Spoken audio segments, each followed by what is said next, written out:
Good afternoon. My name is Rebecca Riley. I'm director of the ESCoE, and thank you very much for joining this panel session on economic statistics in the time of COVID-19, challenges and opportunities. The theme of this session has formed a common thread throughout the conference over the past few days. Indeed, it is difficult not to view economic measurement in the light of current extreme events. And in this session, we take a producer focus. Producers of economic statistics have had to make decisions very quickly and present the facts, economic and otherwise, or a best estimate of these under very difficult circumstances, characterized by disruption to normal data collection processes, unprecedented changes in the underlying behavior of the economy that statistics are intended to describe, and understandably urgent demands from policymakers. So to reflect on these issues, we have with us senior decision makers from 3 national statistical offices. The pandemic doesn't respect national borders, and the issues it raises for economic measurement don't either. The need for international collaboration and dialogue is in many ways self-evident. We have asked panel members to highlight their experience as statistics producers during the pandemic in light of existing data infrastructures in their countries, the specific nature of their economy, and resulting policy demands. So we have with us Jonathan Athow, Deputy National Statistician and Director General for Economic Statistics at the UK Office for National Statistics. He has, since 2015, been responsible for the production and transformation of economic statistics and analysis at the ONS. He's also responsible for leadership across the wider government statistical service here in the UK. Before joining the ONS, he held senior positions at HM Treasury and HM Revenue and Customs. We also have Jennifer Banim, Assistant Director General responsible for economic statistics at the Central Statistics Office, the CSO, in Ireland. A mathematician by training, she has very significant experience across the range of economic statistics from a long-standing career at the CSO. And we also have Greg Peterson, Assistant Chief Statistician responsible for the economic statistics field at StatisticsCanada. An economist with long-standing experience there, he's responsible for ensuring the quality, relevance, and accessibility of statistics covering all aspects of the Canadian economy. So we'll hear from each of the panelists in turn. Please feel free to type questions in the Q&A box at the bottom of your screen as we go along. And then we'll ask panel members to respond to your queries after their initial reflections. Jonathan, you're first, please join. Excellent. Right, I'll turn my camera on and I will share my slides, which I hope will come up now. And I will start here. I am assuming everyone can see and hear me, and I am assuming my slides can be seen. Otherwise, somebody will have to come on mic and tell me otherwise. So I will take you through broadly the story as we've gone through this. Some of you will have heard me talk about this before. I'll give you an update really on kind of what we've learned over the last 6 months. Before I do so, can I just take an opportunity to thank Rebecca as Director of ESCoE for putting on what is a really good conference, and for all the team behind the scenes for organising this. It is great that the ONS can be associated with such a high quality event. So thank you very, very much. But let me get on with the sort of meat of what I wanted to talk about. I've used this quote several times in presentations. It was from very early on in the crisis, March or April time. It was reported in the New York Times, and I think it's an absolute master of understatement that the way in which the economy was essentially being shut down systematically by the various restrictions that governments around the world had put in place just raised questions we had never thought about. And certainly when people were designing the statistical system we were working with, had never anticipated. And the challenges we faced were ones we had never thought we would have to deal with in the past. when I've spoken about this before, I've sort of said I think there were both challenges and opportunities. Just to give you, so there were certainly conceptual challenges. How do you measure inflation on a fixed basket when some items are not available? How do you measure the output of the education sector when very few children were being taught in schools? There were data issues, which Rebecca already mentioned, about how do you keep some household surveys going when you can't send people out to have face-to-face interviews. And there were a whole set of methodological issues, which, where imputation methods that had worked when in the past really did not look sensible. But I also thought there were some opportunities. We had the opportunity to engage with new data sources, whether that's from the private sector. We've worked with some card providers. We've worked with some online vacancy companies. Adzuna, we use some of their data. So it's given us new data sources, and also across government. In some cases, it's accelerated some of the transformation we were planning. We were already planning a complete reform of how we collected labour market data, and in some ways this has accelerated, pushed on some of that. And it's also pushed us to do more collaboration. We've worked, I think, much more effectively with a variety of partners, private sector, whatever. So there were some opportunities here as well as the challenges.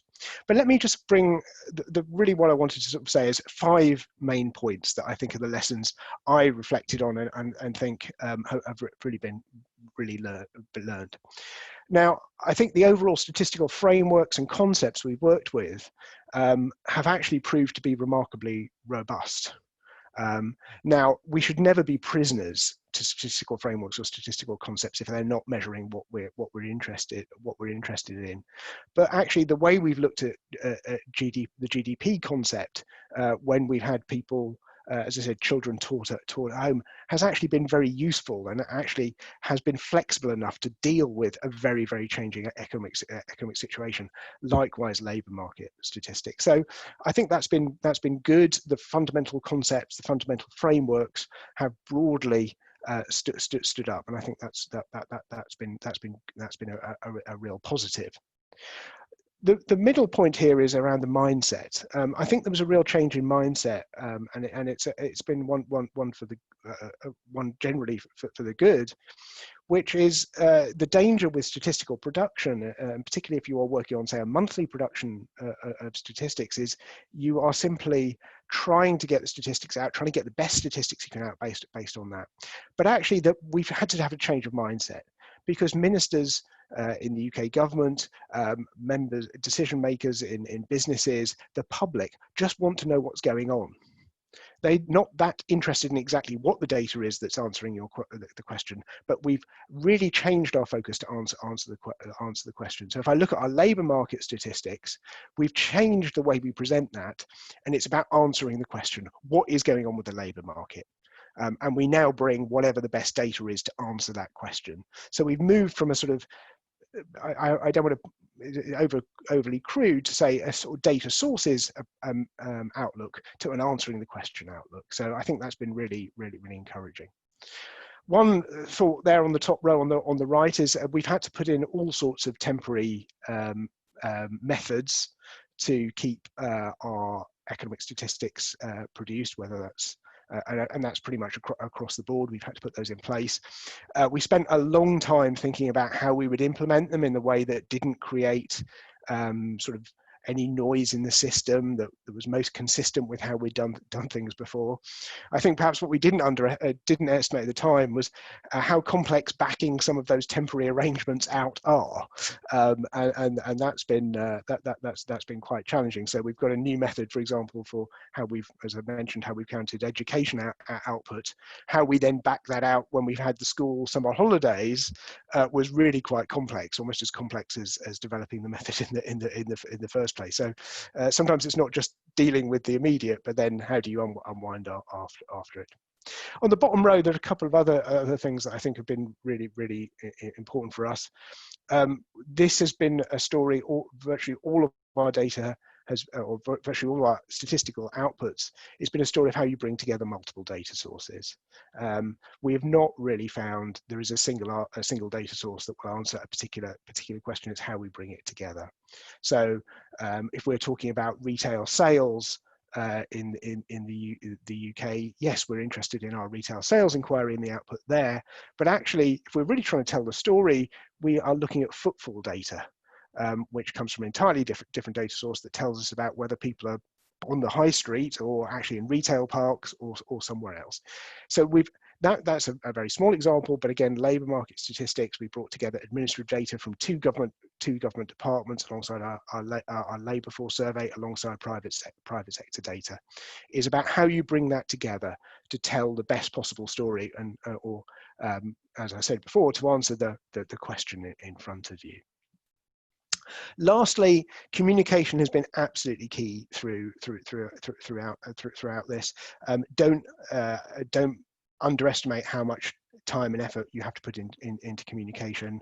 We've done an awful lot in that space. We've done blogs, we've done Twitter threads, we've had people on radio, on television, telling the story about what is going on.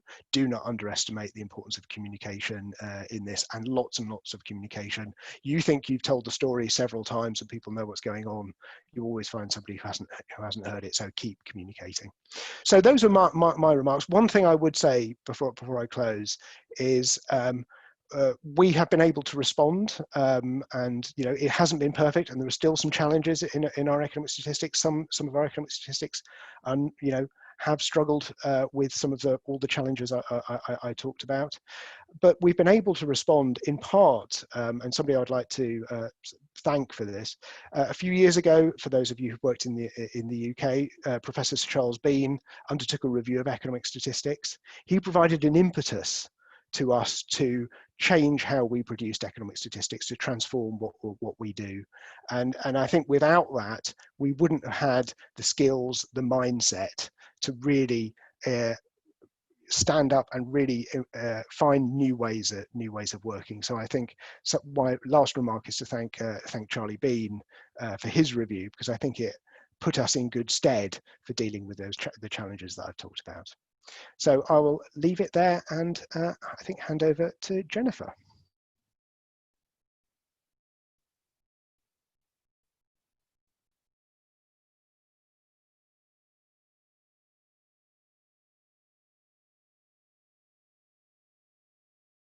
Jennifer, we can't hear you. You need to unmute your microphone.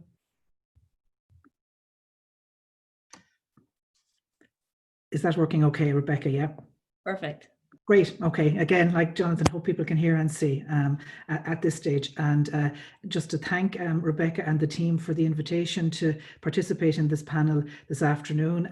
A lot of overlap with what Jonathan has said and what Greg is going to say about challenges and opportunities. So I'll go quickly through the slides I have, focusing maybe on the opportunities and the future a little bit.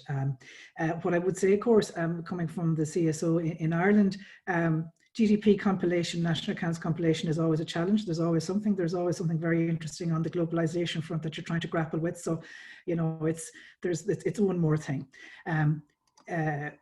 Just to say, data challenge was the immediate and I suppose the first challenge that we saw when the restrictions, when the whole pandemic struck. I guess as a statistician, as an official statistician, the hardest thing, and you recognize this early on in your career, is to get data. Once you can get the data, you feel you can do something with it. So our major concern is around loss of data, data where it would be supplied that the quality or the detail might be reduced. Access to existing and new secondary data sources to measure the new things that were happening under the COVID-19 environment.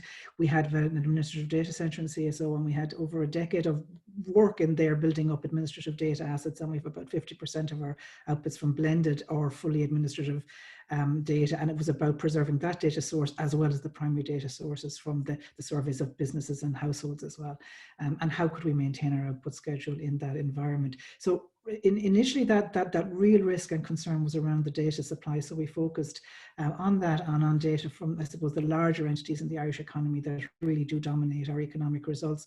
But actually the supply held up, and the focus moved to timeliness, and moved to the challenges and the compilation challenges, I guess, as well. And Jonathan has referred to some of them in his presentation. So that volatility that was coming into the series, would our seasonal adjustment and our deflation approaches that we use in our national accounts and are so important for giving the representative time series, would they hold up? Would the series be, you know, sensitive enough, would the framework be sensitive enough to pick up replacement patterns and the changes that were happening?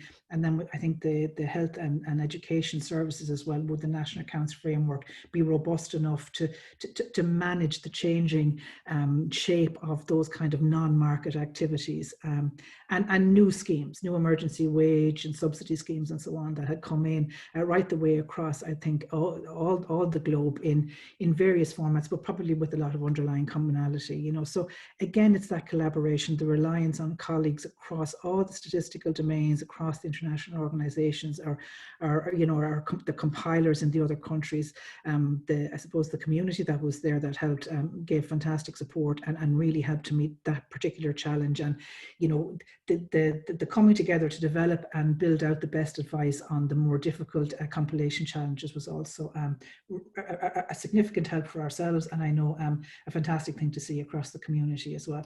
But I think we've referred to it already. Communications, I mean, that's where it all is. That's how you get the knowledge and the understanding to your users around what's happening in the economy.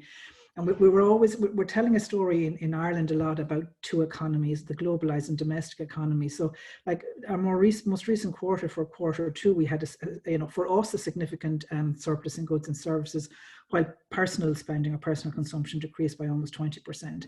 You know, our industry sector, which is dominated by pharma, you can see that driving those exports of goods as well. Growth there actually in quarter two, whereas the very domestic facing distribution, transport, health, that type of activity, contraction of over 30%. So you have these extremes in the economy that you're trying to explain to people and explain maybe why. GDP contracted by 6%, whereas domestic demand or modified domestic demand contracted by 16.4%. This is back to a point about not being bound by the framework for national accounts and the macroeconomic statistics, and to, I suppose, to meet user needs over the recent years, we've developed a suite of supplementary or modified indicators. And you see that modified domestic demand indicator there, and it really is to remove the significant and disproportionate globalization effects, to give that view of the underlying or domestic economy. And I'll share with you, when initially at the start of the challenge around COVID, what went through my mind is all the work we've done on these indicators that manage globalization. That has been extremely important work, because now the focus is going to be very much on the domestic economy and what's happening there and how's that performing in a pandemic. So the complementary suites of information on globalization, the impact of it on the underlying economy were very important for us in CSO. And I think then again, it was that reference to that there's no one answer. You start looking across all the short-term outputs that come from the official statistics, the monthly trade, the monthly industrial production, retail sales, all of those monthly indicators alongside the quarterly indicators to help to explain particularly the patterns maybe within a quarter, and the importance of the user engagement, the briefings, technical notes, and so on. So look, I put in some of our infographics. That was just a bit of shameless advertising, as they say. The opportunities then, I guess, around the data, again, help came, and interesting information came from many sources. I will say as well, we kind of had to get over ourselves a little bit. I mean, we were always looking for micro data, big data at a very detailed level. You know, in the urgency of needing to provide better information, aggregate data from credit and debit card companies was actually really helpful, particularly with compilation of retail sales data, and then showing patterns that online or in-person type of expenditure, what was happening there. The Irish Transport Agency came forward, and we worked with them on new, more frequent data for them. That was really, again, useful, really, you know, quick and relevant indicator as to what was happening today or the previous day on the roads and the other transport links around the country.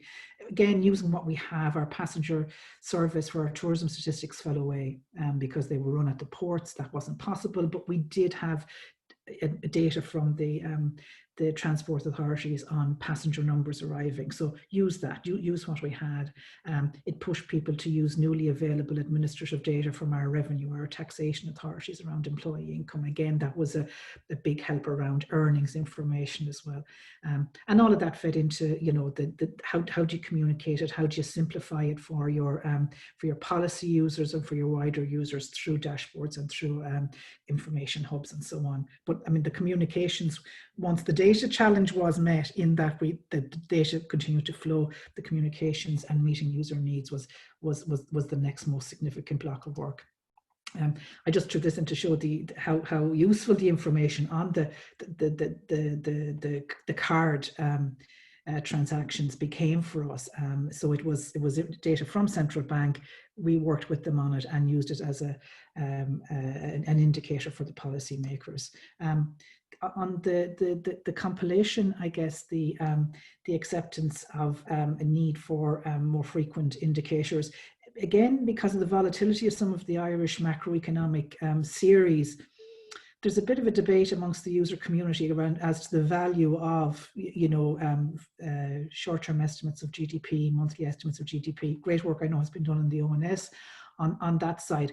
But, you know, again, it was about getting over ourselves and thinking, you know, there's a value to these short-term indicators, and particularly when you're in a situation where the users are looking for any indicator they can about what's happening, and particularly even an approximate aggregate indicator is going to be helpful. We learned a lot from about what we could do, and we learned a lot from other compilers around launching short-term COVID-19 impact surveys to businesses and households, and that provided important, I think, supporting information, I think, for policymakers and for the citizen as well, around you know, supporting, I suppose, the more formal traditional indicators that are produced by statistical compilers or the official statistics offices. And I mean, it's back to the point.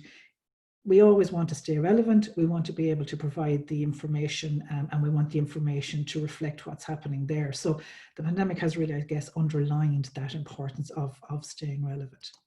The communications referred to earlier, look beyond the headlines, look right the way across the framework, look at personal consumption, domestic demand, all that framework that's there for economic statistics. Same in the labour force, the importance of hours worked when you're trying to reflect what's happening with the employment, when it's very hard for somebody to know actually what's their employment status, you know, if they're on furlough or whatever scheme they're under.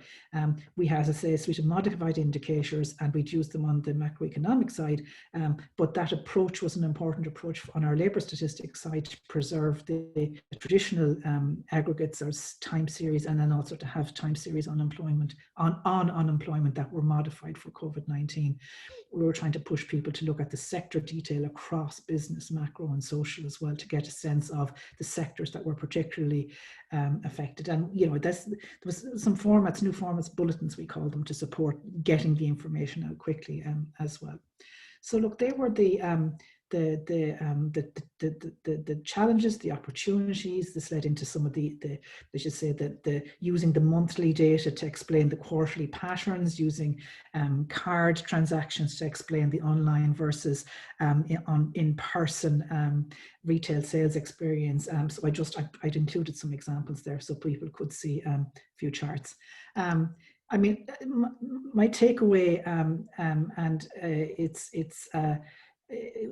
thinking about it all. I mean, the goals and the vision that we have for official statistics, I know across all compilers, it is around meeting user needs for information, for data, and data and information that's relevant to them and to what's happening in the economy and in society. So those goals were there, and they remain. But I guess the momentum that's building or has built because of what's had to happen, and the way some of the I suppose implementations to those goals have had to be accelerated because of the pandemic,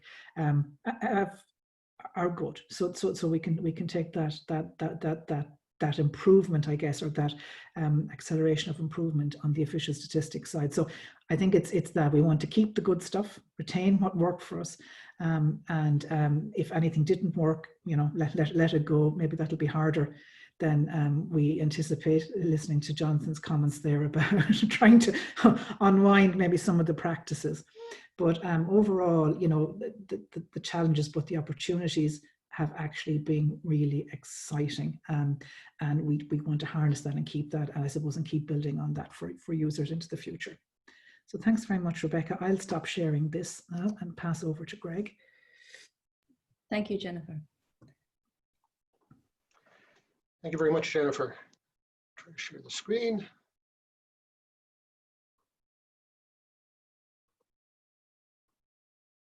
There we go.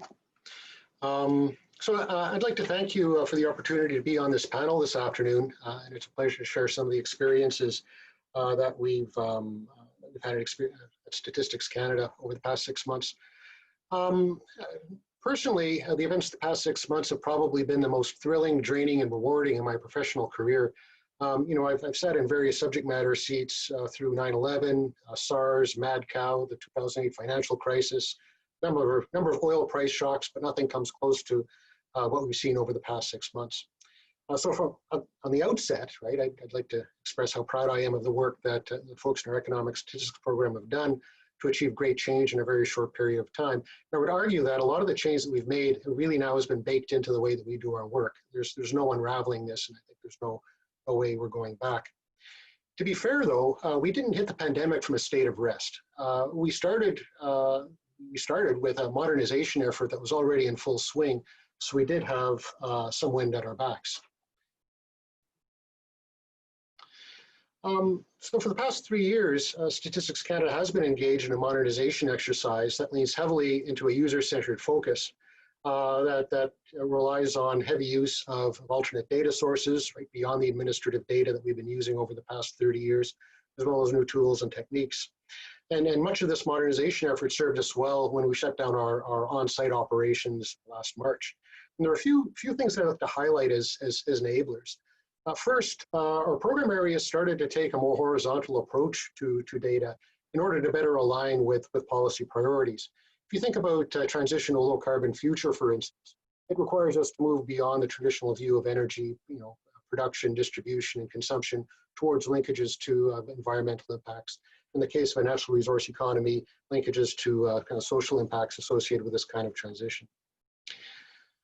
In addition to that, as we're accessing you know, more sensitive sources of alternate data, we've been working with our Federal Office of the Privacy Commissioner to develop a necessity and proportionality framework that allows us to better balance the information gathering power that we have under our Act with protection of individual privacy. So a lot of this thinking had happened prior to the pandemic. In addition, we've been investing heavily in the development of new tools. This includes the introduction of retail scanner data as an input into the CPI, as well as the use of, for instance, satellite imagery and agroclimatic data to model in-season crop yield estimates. So we've been sort of thinking in that space.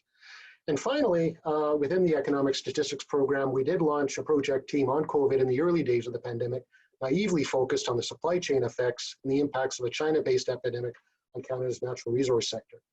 But things changed quickly in March. I think it was the Ides of March when we decided that we were going to shut down our on-site operations. And when we made that decision, we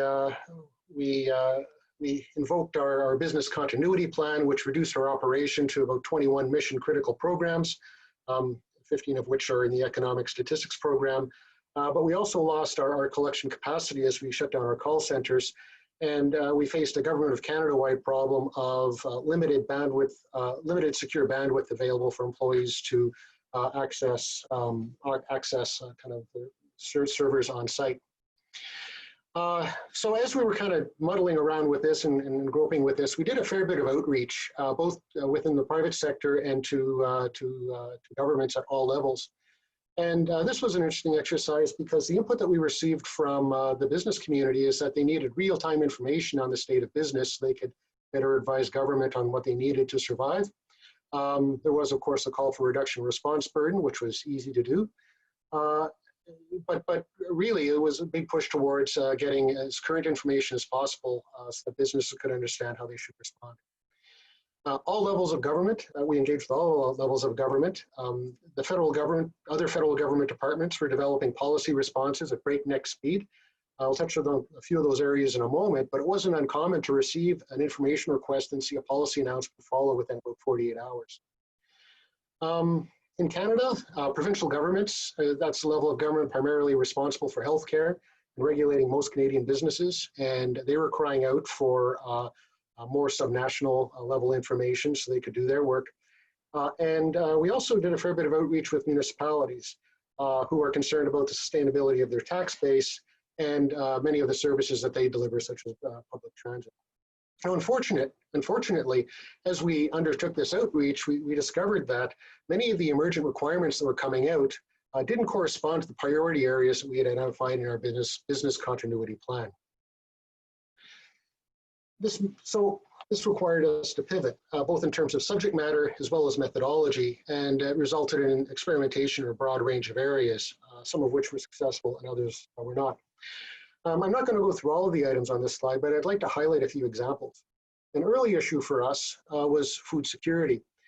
We've very quickly had to veer back into our non-mission critical programs in order to inform policy departments on both the resiliency of the food supply chain in Canada, as well as the impact of temporary foreign workers on the sector. Never in my career did I think that our stocks of frozen meat survey would be a bestseller, but it became a bestseller very quickly. Another example was repurposing our use of scanner data, this scanner data that we use for price information for the CPI, to take a look at sales of material in real time, of material that were in short supply. I guess I should point out as an aside, as we head into the fall in Canada, patio heaters are now the new flower flying off shelves. But the ability to use scanner data was instrumental in us to take a look at very quickly in real time what were the shifts in consumer behavior. These are different subject matter areas for sure, but the one thing in common was that, again, the unfolding crisis didn't respect our org chart or our existing standards or necessarily our classifications. So we had to make pivots in our methodology.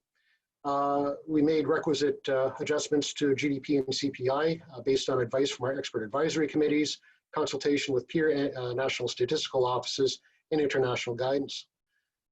Like others, we started to produce flash estimates for our key economic indicators, including monthly GDP. And finally, we started working, we did work with the Bank of Canada, Canada's central bank, on research on a COVID CPI basket to take a look at how different consumption patterns could possibly impact on inflation. So we made these changes. We ran a bunch of experiments on alternate data that we hadn't used before with an attempt of answering some of these questions.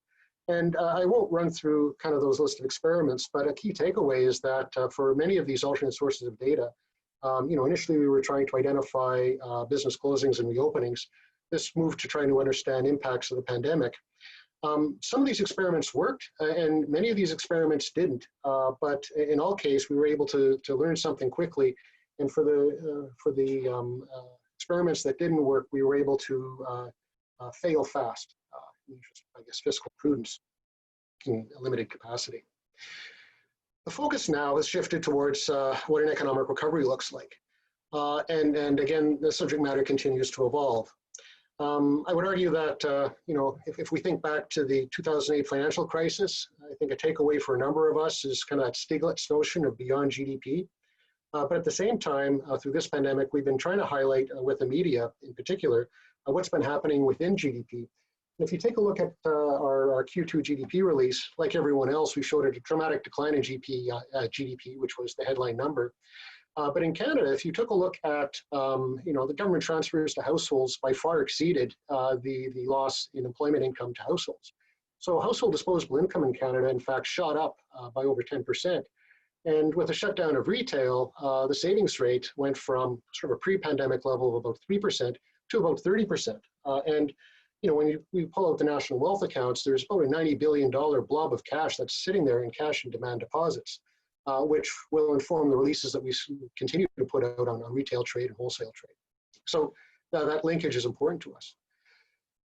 In addition to that, being able to describe inclusive growth is important for us. Through this recession, service industries have been hit more than others. The oil and gas sector is also in rough shape.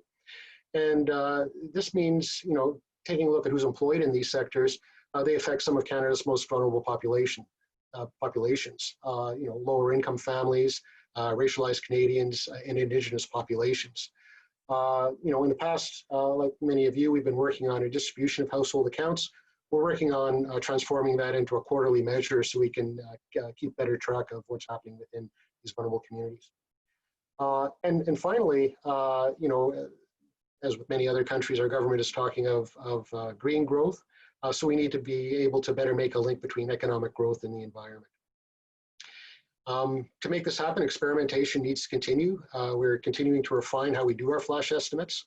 And we continue to see how we can use, in a safe, secure manner, transaction data and credit card information to move things forward. But I would suggest that through this crisis, it has laid bare sort of some important data gaps that we have existing within our system that we need to take care of. They're listed in the green box. But in the case of the digital economy, it really highlights the need for us to better understand what's happening with global digital platforms, and highlights the need for us to probably collaborate better on acquisition of information from these platforms so we can better describe what's happening there. In Canada's case, in addition, the need for more granular data at both the geographical and for subpopulations is becoming increasingly important. So I'd like to conclude with sort of a few thoughts. I'd like to conclude with the thought that Statistics Canada, like everybody else, has changed enormously over the past 6 months. But I think, in our case anyway, many of the changes that we've made are now baked into the system, and there's absolutely no going back. And I'd like to leave you maybe with sort of 3 takeaways under this theme. First, I think we've been fairly successful in our COVID response, but it's been a result of elements that were in play prior to the pandemic. The second thing that I would like to highlight is that, I think as both my colleagues have mentioned, this recession isn't just an economic thing. There have to be strong linkages to what's happening in the rest of society and the environment, and continuing to draw linkages between these 3 domains will be vitally important moving ahead. And the last point that I'd like to highlight is that economic statistics really is a team sport. And I think where we've been able to advance, it's been where we have been able to have a lot of cooperation between ourselves and the private sector, ourselves and other government departments at various levels of jurisdiction, with other national statistical offices and international organizations. And if we can build on kind of that sense of cooperation that we've developed over this pandemic, then I think that'll lead us to a greater success moving ahead. Thank you very much. Forward to your questions. Thank you very much, Greg. And I invite all the panelists to join now. And please, to the audience, please type in your questions if you have anything you'd like to have the panelists respond to. I'll start by reading out a question from Tony. I'm not I don't have a last name, who's asking if Jonathan is able to provide any specific examples of how work associated with Professor Bean's report has influenced any aspect of ONS's work during the pandemic. I think there's quite a strong set of linkages. I think it's in a number of. I would draw out three elements that came out of Charlie's report. Firstly, is about building capability. Charlie's report said we needed to increase the capability of the organization in terms of statistical, economics, and data science skills, and that has allowed us to very quickly respond. We've got the workforce that can develop new methods, very, very quickly.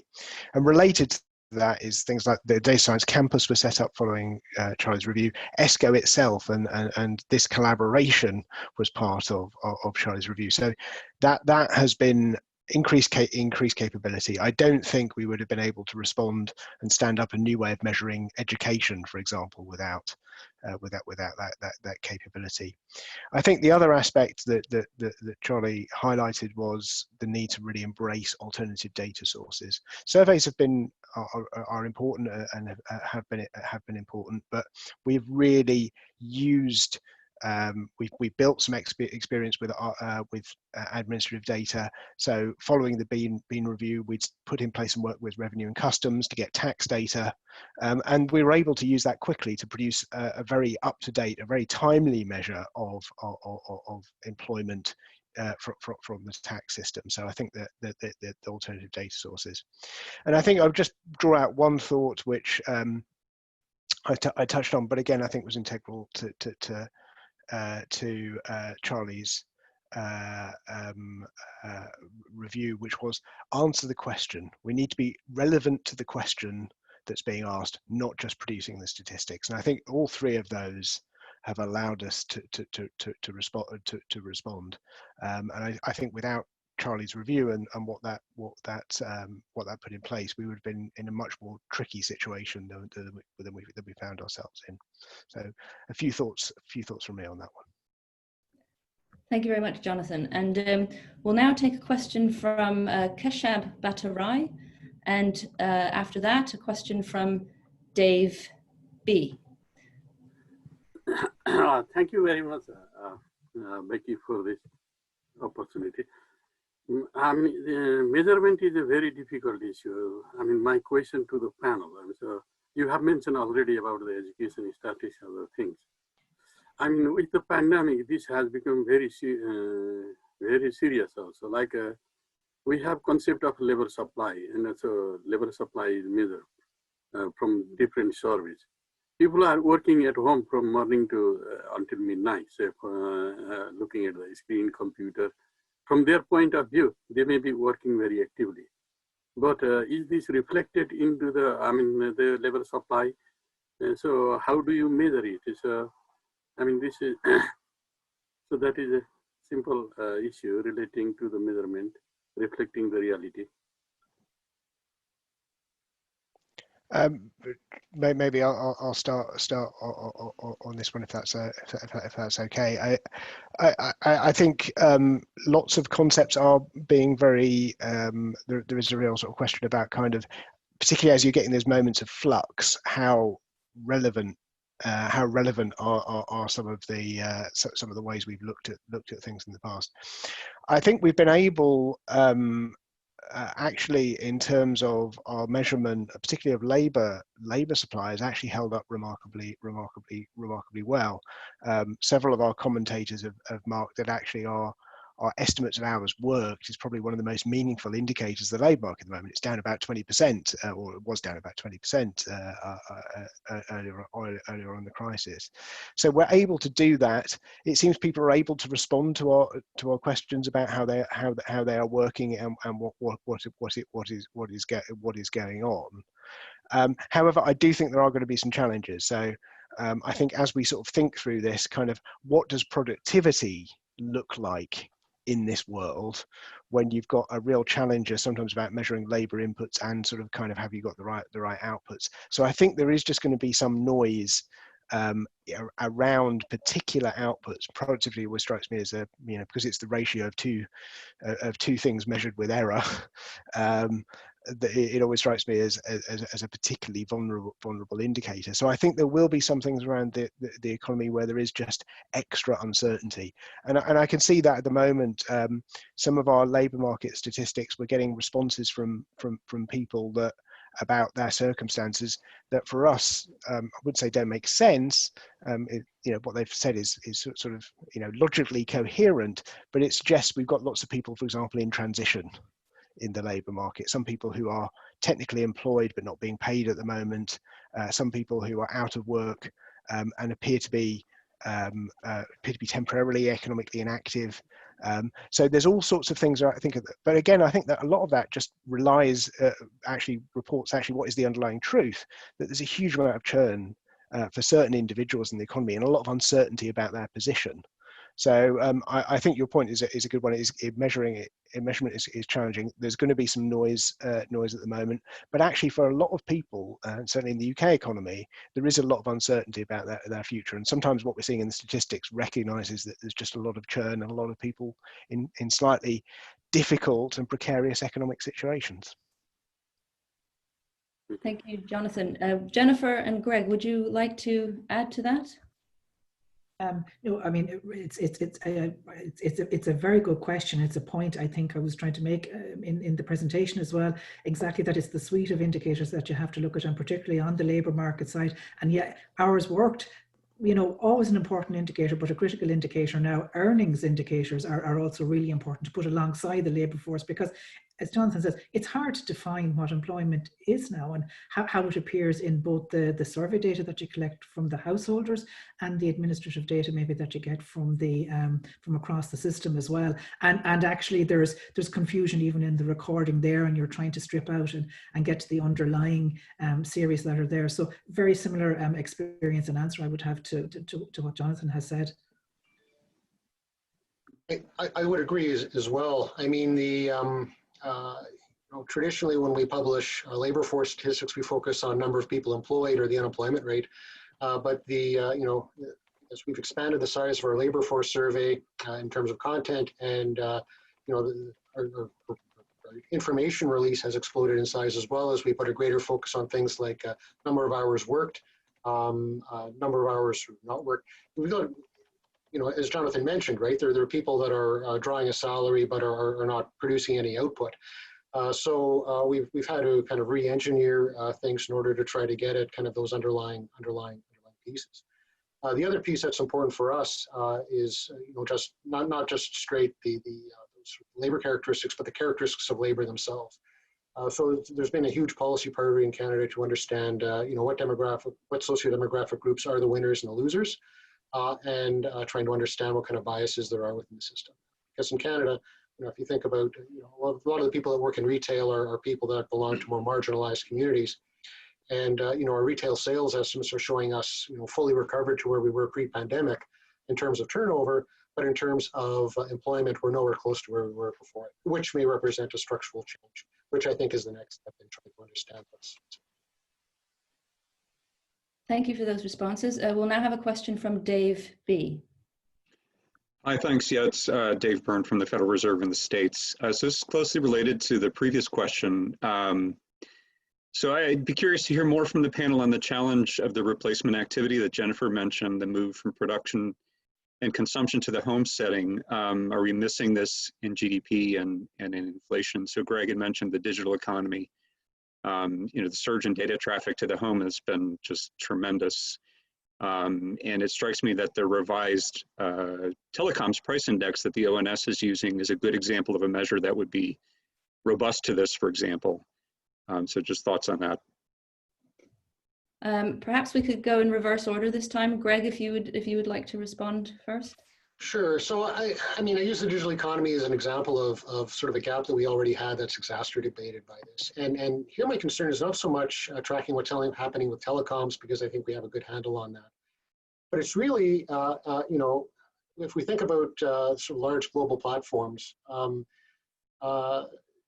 sort of getting at kind of the sales of sort of the Amazons or the Netflixes or sort of other global platforms, we can indirectly try to infer what's happening through administrative sources from value-added tax from our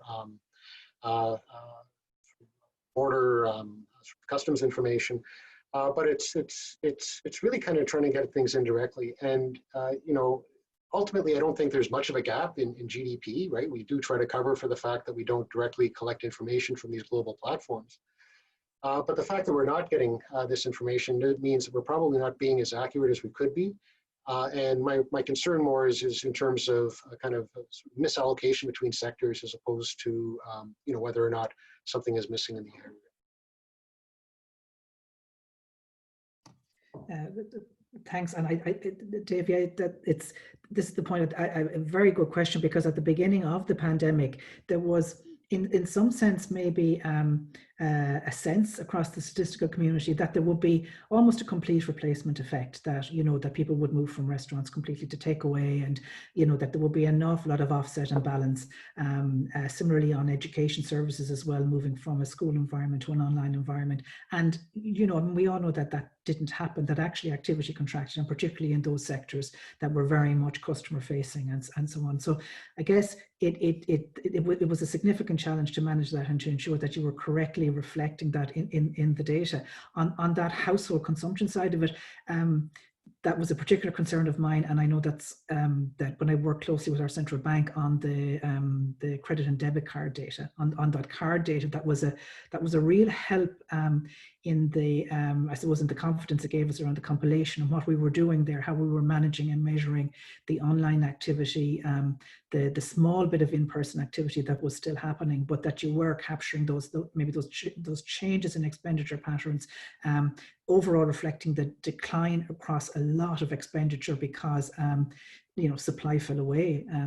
I mean, on the other question about, I suppose, on the productivity, it's exactly as Greg said. There's this, you're looking at the data, you're looking at the micro data and the granular data, and you know what's where it may be misclassified, and that's always an issue, and you want to have the data as correct as you can at the most granular level, because that allows you to give the best outputs and detailed outputs to your users.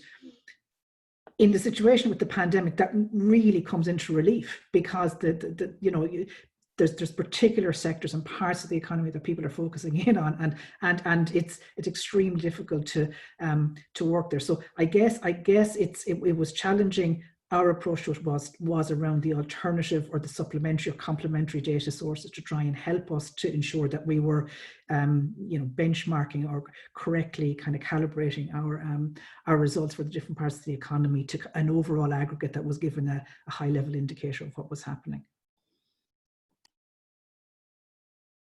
Jonathan, did you want to add to that?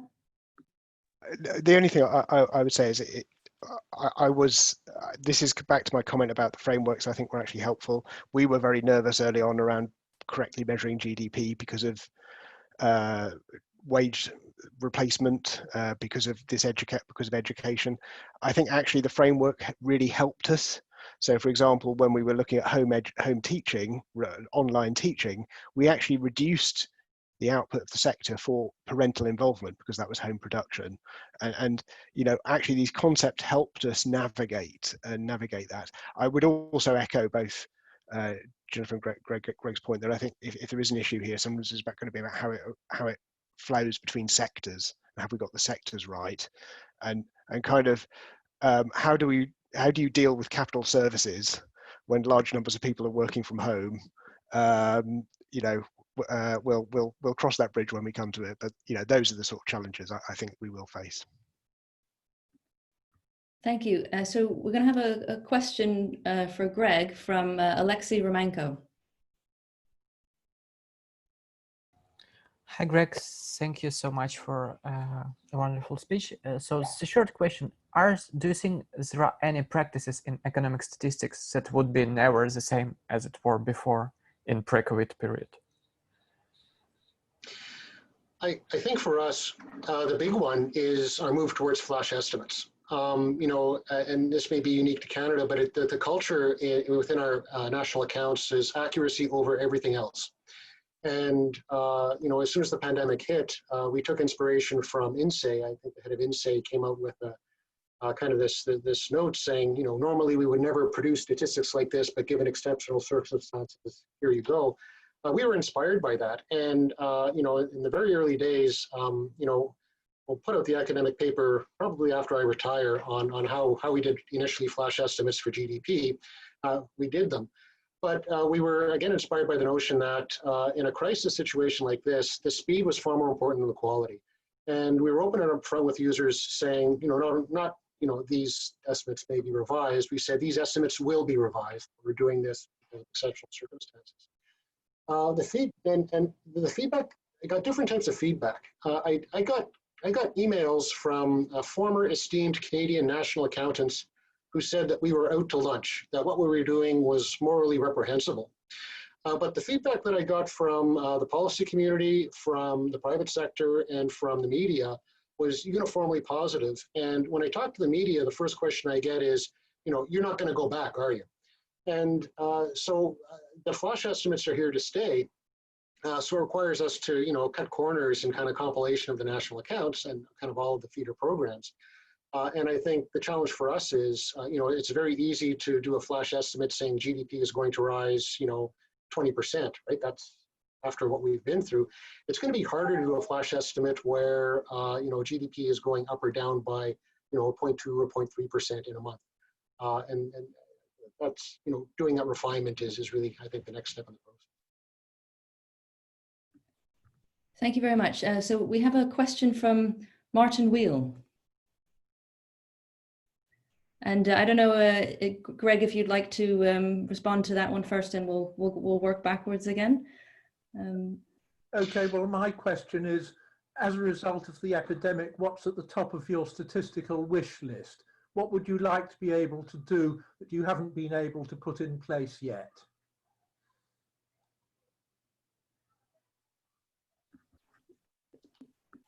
Okay, I would say that having greater access to high frequency data, or easier access to high frequency data, would be the top drawer item for me. I mean, for us, we've been sort of bending over sideways to try to get anonymized, aggregated third-party data, you know, on credit cards and other financial transactions. But if we could start dealing with kind of that really granular transaction level data directly, then I think we could respond faster and do a much better job. Now, there are inherent challenges in that, and the biggest one has got nothing to do with statistics. It's got everything to do with protection of privacy. And you know, for us, what we are doing and what we're working on with our Office of the Privacy Commissioner is finding that balance where we can access that transaction level information kind of at an individual level.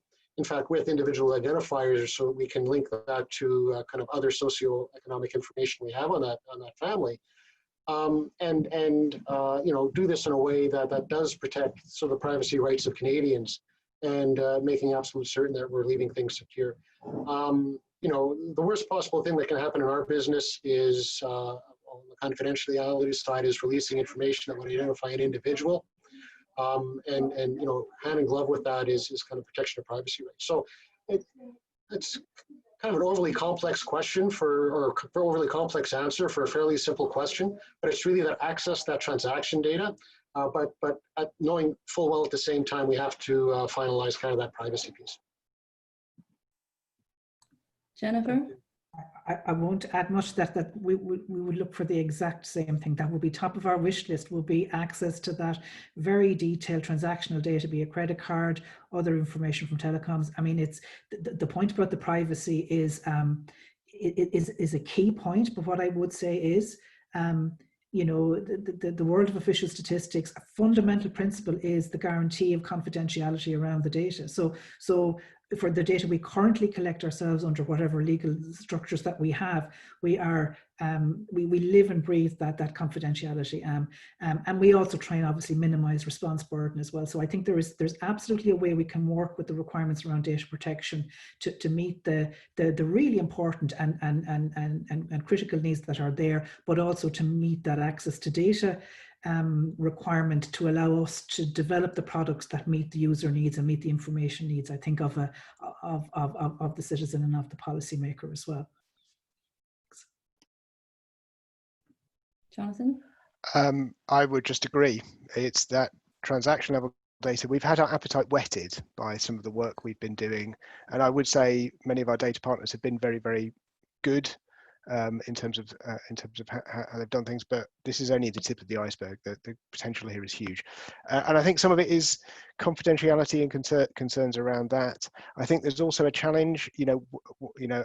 As organisations, we provide a public good, and the problem is data has a commercial value as well. So there's a number of different issues here around confidentiality. I think is part of the issue, but also then around how do you bridge the gap between commercial interests of some of the companies with that data and us as providers of public goods. But if we could get that data, it would be amazing, and it would allow us to do so much more. Particularly if we could link that data with across different domains, that would just, the power there would just be amazing. Thank you. Thank you very much. So we're reaching a close. I just want to ask one question of the panelists before we bring this to a close, and if you could give a brief answer. So conferences like this are for dialogue between different groups working on similar issues. So as statistics producers, what support are you looking for from the academic community in dealing with the crisis over the next few months and perhaps over the next year? And Jonathan, I'll start with you, and then Jennifer and Greg, if you have anything to add to that. So I think for us, the challenge we're going to face is, bearing in mind we still would like more data, but how do we get new forms of data and turn it quickly into usable economic statistics and to convert it to valuable economic concepts? I've seen the work of Vasco Carvalho, people like that. That shows kind of, it's that sort of work that takes some very tangible data, turns it very quickly into some tangible economic concepts. So that would be my ask. Thank you. Jennifer? No, it's a similar ask, and I've seen through the webinars, for instance, the ESCoE webinars as well. It's that set of skills. It's to develop that set of skills that are there because of all the work on analytics across the academic community, and to share that, I suppose, and import some of that into the official statistics world as well, to complement the training and the background that we have. That would be a significant support and help. Thanks. Thank you, Greg. Not much of substance to add, but I just reiterate what I said earlier about statistics really being a team sport, and what the academic community has is knowledge and expertise that sort of challenge us to kind of revise the way in which we do things, perhaps revise the way in which we look at things, but for sure has kind of that knowledge capital that allows us to come up with new methods of integrating these alternate data sources, be it scanner data, be it transaction data, be it high resolution satellite imagery, into meaningful official statistics. And as we move away from surveys as being our primary mode of collection, I think that collaboration is absolutely essential. Well, thank you very much for those responses. On that note, thank you to all of our panelists for a very stimulating discussion and for sharing your experiences. And thank you also to the audience for their participation and questions. I'll now move on and proceed with a few remarks to close the conference. So I really hope that you've enjoyed the last few days as much as I have. The intention originally was that this meeting would have taken place earlier this year in May at King's College London, And obviously, under the circumstances, this hasn't been possible. So, I mean, I think that the virtual conference has been a fantastic alternative, actually. I mean, it's obviously given us less chance for mingling in the usual way. It's still been a great chance to find out about what's going on in economic measurement. It's given us a chance to connect with colleagues old and new. And one of the reasons I think it's a really good venue is because it provides a sort of a catalogue of the frontier of measurement research at this particular moment in time. And it's a catalogue that you can feel free to dip in and out of now and in the months ahead, as I hope you will do, because these things will be available online, because there really are many excellent discussions and papers that have been presented, and I'm sure you'll agree with that. So let me just briefly highlight some of the themes that emerged from these discussions. One is around public perceptions of economic statistics and how these have changed with the pandemic. A second is around the speed of innovation in economic statistics, again, brought about by the pandemic. And a third is that in some ways, the last 6 months actually are just a compact version of what we've seen over many decades. A picture of statistics evolving with the structure of the economy and policy needs, the latter reflecting societal needs at large. So first on public perceptions of and demand for economic statistics and statistics more broadly. I mean, there's little doubt that these have changed in the last 6 months, and this was reflected in the discussions over the past few days and in the panel we've just had. And for me, one very illustrative example was given by Sumit Dey Chowdhury of the ONS. He mentioned during the first panel session on lessons from the pandemic, defining recessions in real time, that, and I quote, "Friends of mine are suddenly taking an interest in what I do in a way that they never have done before."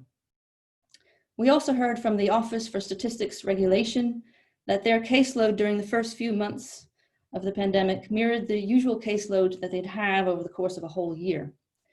Lega Henson of the United Nations pointed to increased interest worldwide in the past 6 months in new types of data on the economy and data communications, and she talked about a surge in interest in her online Stats Cafe sessions, which I intend to visit.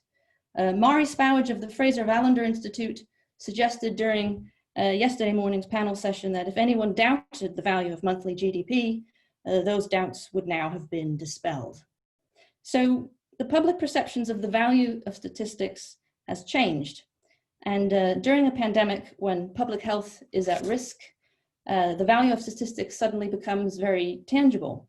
And this rubs off on economic statistics, of course, as these health events are also tied to large and rapid changes in social and economic outcomes. As Chris Giles pointed out in his intervention, the most important real-time data is data on the disease. So the social benefit of statistics and economic statistics has become very visible to many in this fast-moving environment. And we are at a point in time where there's a unique opportunity to demonstrate the value of that. Anna Vignol suggested in her excellent plenary that there are ample examples of the significant value to society of data and statistics, and that this is the moment to be talking about this value. I agree with her.